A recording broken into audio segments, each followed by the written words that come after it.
Good day guys, ngayon stop natin yung FO purifier. Guys, puno na yung service tank natin number 1.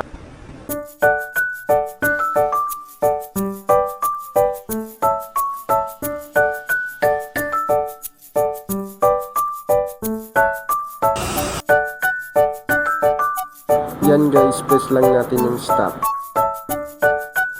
Hintayin na lang natin ilang segundo para automatic mag-flashing.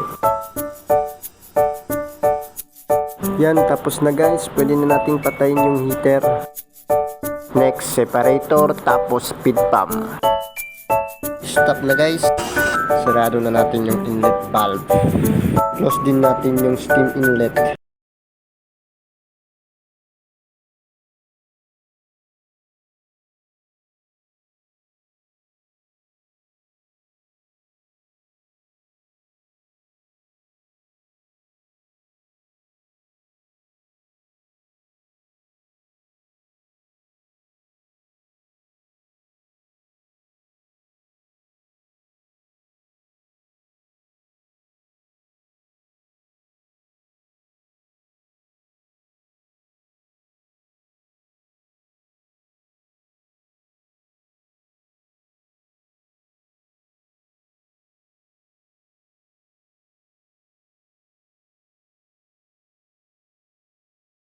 Yan guys, tapos na mag-flashing.